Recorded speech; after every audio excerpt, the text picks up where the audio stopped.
Can I count it off? Yeah. Can I count it off? Yeah. Count up. 1, 2, 3, 4.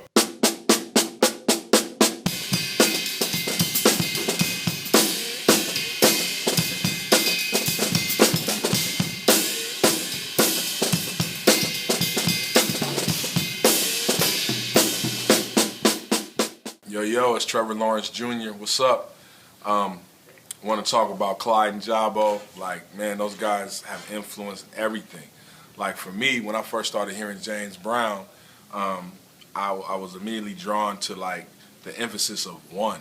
Like, you know, a lot of phrasing that hits on one.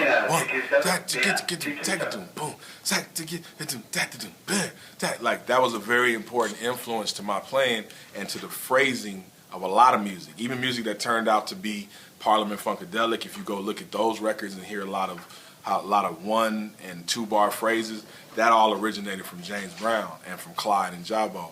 And then everybody knows the influence of Funky Drummer.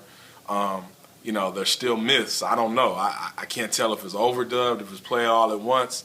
That's a myth. Maybe we'll find out what the answer is. But for me, they have influenced my playing a lot. And I think they're definitely not recognized enough, in my opinion. And what they brought to the music is a tremendous, tremendous contribution. And just the fact of playing 2 drummers so many times in the James Brown setup of his band, and being able to play together and play accents and phrases together, it also exemplified a whole nother dimension of dynamics and listening and being a team player. So those 2 cats, to me, are definitely part of the whole godfather, forefather of all funk and all things that ended up being hip-hop, and I think that they need to be celebrated. So I'm Trevor Lawrence Jr. I'm out. Peace. Let's talk about this. I want to talk about the tones that you guys had on the drums. What made you, we can start with you first, Jabo. What made you pick the tones that you had, like the way you tuned your snare? I always, it's hard, you ask me, it's hard to say. I always like the type sound. I always like the pop. I always like the good, solid pop on it. Even like when I went on the road, I started playing. Well, before I went on the road, I used to like to hear good pop when I'm playing, you know. And then I like playing when horn players when they would make hits. I would like to be able to make those know it was coming and make that hit with them and keep the rhythm make people going. jump. Yeah. That was one of the things that I used to like even with the big bands, man. You could hear how that drummer would push that big band and stuff. And I like that sound. And then the toms and stuff, all of that is what I was hearing. I didn't know. I couldn't sit down and tell you tuning for tuning. I just know I tune them to hear what I was wanting to hear. Yeah. And today that's what I do. Even though they got tuning forks and all, I do them because I hear what I want to hear. Correct. And that's when I get what I want to get out of it. That's my sound. You know? Yeah, that's what I do. Well, we didn't use the toms much. Yeah. We just used the snare and the bass drum and the cymbals. But yeah, that's the same. When I started playing on stage, I was playing for Jabo actually. Jabo was my favorite drummer. So when I got to playing, I played for him, and Brown liked it. So I started playing for Jabo and Brown, and then I just got into the James Brown groove and set it. We set and my snare, the way I used to tighten my snare too with a pop. I like the pop on the snare drum, but we never used the toms. No. We never, for nothing. And it's amazing. I was wondering why we have these drums up here. But they sit there for the longest, and used them for not. Well, you use them for a breath. It's James Brown's show. Pop, doo doo doo, bing, bow, you're gone. That's the only time you use the tom. At the beginning of the show, huh? Yeah, for that roll. Yeah. But never used them through the show. Jabo, I'm gonna ask you the famous question I'm sure you always get. Sex machine. Tell us. Let's go back in time and tell us what you was thinking when that song was being, when you heard that groove, and you came up with what you came up to play on that. That goes back to when Bootsy was bass player. Mm-hmm. Bootsy and Phelps, his brother, the top player, was there with the group. We had heard, we had fooled around with a few things, because Bootsy was, going through his thing about playing where he want, what we fooled around with. But then James came up and said, I think I want to know. He said, we want to do this sex machine. Sex machine, yeah. Mm-hmm. And then he he said, oh, I tell you how I'm gonna start. I want to count it up, and after I count it off, then you start the groove here. Okay. 1, 2, 3, go, dop, dop, dop, dop, dop, dop, dop. Right. Back to bang, right on the one again, Right. Mm-hmm. And then when you start doing that, then Bootsy went into his act on playing. Mm-hmm. And I mean, it was just, and it was a different pattern of Bruce playing the way Bootsy was playing. Correct. He was all over that bass, man. Yeah. And then his brother was with the rhythm was right in there with it, And then when we started off, that's it, and he keep you going. And I think what he was trying to do then is when you keep going like that, you're still going over and over and over. He's working up a sweat as if he's on stage, and then he's trying to think of stuff to say there. Tune. Mm-hmm. Like a sex machine. Can I take it to the bridge? Right. Yeah. Can I take it it's not a whole lot, but when he say take it to the bridge, then that was another change coming. Right. And I sit there, man, the first time we did it, I said, Look, what's the matter? I said, can we go back and do that again? Because I don't hear, and I watched what he was doing into the bridge. I said, I hear something else in that. What? I said, I just hear it. Can we go back? And when we went back, and he said, go to the bridge. And it, dang, dang, dang. And if you notice, he went to doing his little dance. And that's what I heard. That's what I was hearing while I'm playing in the bridge. Oh, so it was like da da da. That was like that was one of the almost like one of the church things. You go back, but I heard that. That's what I heard in there.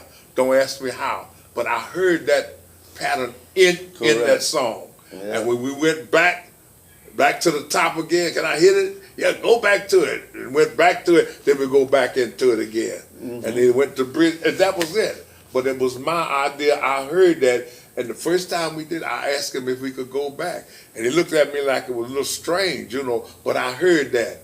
And when I played it, yeah, that's it. But then he was hoofing to it at the same time, right. But that's what it was. That's what sex was. That's a new word I learned today earlier. Hoofing. That's what they were calling it. That. Right. That's that old that tap dancing thing, that vaudeville like thing. Yeah. Yeah, but that bridge is always talked about amongst drummers that have to play those songs. I've never heard it right. And but listening to that explanation of how you played that and how you were tapping from his dance move, that makes a lot of sense. And you never thought of it at the beginning. Yeah. There was just something you put in right there. Uh-huh. It wasn't something you had planned before. No, but I didn't. I heard it. Yeah. I heard it and we were playing it, and then we played it through, and I went back to go back, and that's what we did. That's the same thing a lot of guys tell me about the payback. Yeah. I didn't see where the payback was. I didn't see. They said, boy, you will own it right there. And I'm trying to figure out what was I on, because it says, to me, that's been sampled by 200 times as well. Understandable, but I'm just sitting there saying, well, wait a minute, I'm doing nothing extraordinary. I really, to me, I wasn't, But it was hard. It was a feeling. It was a feeling, Yeah. And that's what that's what the best music comes from. Definitely. Yeah. And a lot of times you just you can go back and play the same song and you might feel it a different way and it might still pop. Yeah, and we did. Yeah. Yeah, and I get it because we trying to do that every day when we playing, the band I play with. But let's go to you, Clyde. Yeah, well, we stayed with him for 6 years. Mm-hmm. Yeah, I stayed with him for 6 years. Yeah, and you, how long was you with him? 11 and a half. 11 and a half. Yeah. Yeah, I quit twice. I got tired of it. And I tell Jabo, I'm leaving. Jabo said, no, you ain't. I said, yes, I am. I'm leaving. And he left, too. He left. Yeah, let's talk about that. He left at one of the most crucial times, didn't he? Well, we were on our way to Africa. Yeah. And we were at JFK, and you know how international flights you go one direction, and local flights, in the state flight you go one direction.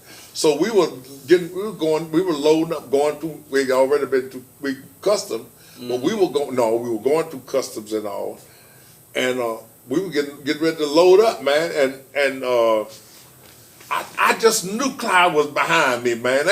No, I knew he was back there. But y'all was on the plane when Brown told you that. No, but what I'm trying to say now is I thought he was behind me. So once we loaded and everything was together, when that plane got up and he leveled off, I guess, and got his speed wherever the height he was going, when he got up there, when you could, when they turned the seatbelt signs off, James came back from first class to that curtain and looked back there, hey, Jab, you got it. And I said, well, I got what? Yeah. You got it. Clyde didn't make the flight. Right. I said, that dirty joke. I locked my doors. I said, he did that to me. I said, Clyde. So James knew you was gone, huh? No, James didn't know until after. He didn't know. He knew after we had got in the air, man. Right. He knew it then. And then he came, told me I got it, man. I went to Africa, and for what we over there, a little over 2 weeks, I played every show, every bit of it, all of it. We're talking. Yeah, well, I knew the show, but I never had to really play it all.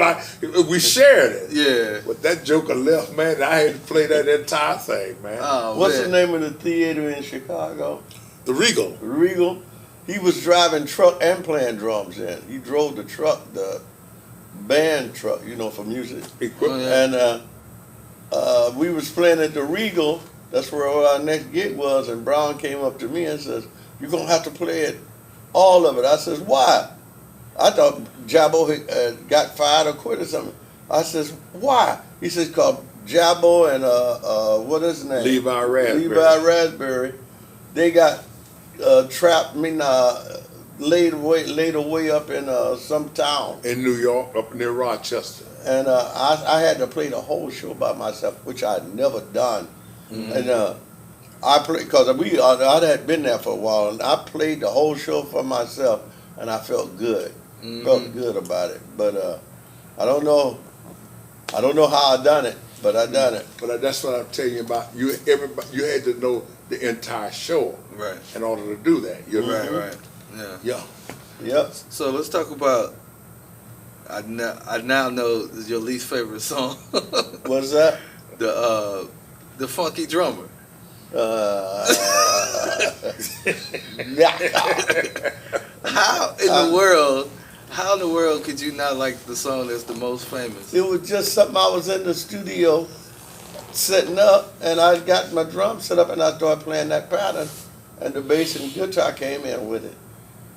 And Brown walked in the studio, and that's when he said, the Funky Drummer, I said, but we didn't even want to rehearse that day. We didn't even want to record. We just went to the studio because he had requested, we're going to record. We'd be recording in Cincinnati. I didn't even want to record, man, because we were tired. The bus had just pulled into Cincinnati at the hotel, and we went from there to the studio. And I said, oh, man, we don't want to, we talking to each other. I don't want to record today and this, that, and the other. But we got up there, and that's where the Funky Drummer came from, and I said to myself, "You using that?" And he started using it, and it was a good thing for him, but for me, no way. I couldn't understand it. Plus, I don't know what I was doing anyway. No way. You had to know. You know the thing about that. I wish we had that where we could play it. It sounds like I think the confusion with all us drummers and musicians that hear that song, we often get confused because it sounds like it's both of y'all playing. Well, I was confused then. And it's like, you know, nothing had been played in that manner before that. In that it was consistent, but it was something different about every stroke, every measure. Oh yeah, yeah. Well, see, but then you have to understand too. Now, when he recorded that, you had the conga player, Johnny Griggs, was there, and Johnny Griggs was such a good rhythm player from the congas. He could make it. He blended in with what we were doing too. Right. Yeah. See, so that made a big difference. But then again, too, see, those hi-hats though. Just natural. That's what you would do. That's where it came. That was a natural feeling for us to play the hi-hat, and you played it that way, you know. And I mean, what you were playing, we go back to it. It's a feeling. Right. It's a feeling that you apply. It's your feeling that you put into it. And some things was just brand new right there on the show. Yeah. We never played that part before, or that lick, but we played that lick on the show, and automatically. So is it part of the reason why you know, like, because you had to play it so much, or Can I explain something to you about? What? Maybe Clyde explain, but can I tell you what it is? what it is? When he was sitting up there practicing after he had set up, he was not trying to play anything that come to a tune.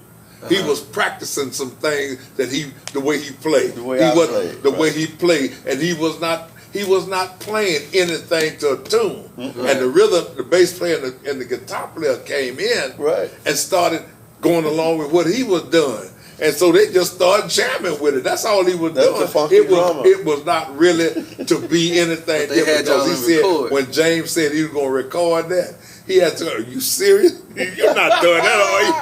Oh man, don't do that to me, because he didn't think that he had played anything worth his talent. I put it that way. Yeah. Okay. Well, you know, you put yourself, you set high expectations for yourself then, because that's some of the baddest. So, brother, that's some of the baddest playing. Come on, stop talking like that. Come on, man. Seriously, man. That's, you know. I hate that song. But you know something too, Robert. It's another thing too, man. The good Lord gave us all a gift, and when you got a gift, that's what you do. Your gift is what you're doing naturally, and he has a gift to play the way he plays. Now, a lot of drummers sit there and watch him and wonder how he does what he's doing. Because I have sit next to him and I ask, "How you do something?" "Man, I don't know. Don't ask me that. I don't know. I just do it." Right. That's what he does. And he's asked me, "Boski, how you play?" Sometimes, "Don't ask me that either. I don't know." Right. So just know it comes out when you're playing. That's what you do. After that, we never asked each other any other questions about what you doing and what am I doing. We just played our thing, but when it came to one of us playing the whole show, we played it. Oh yeah.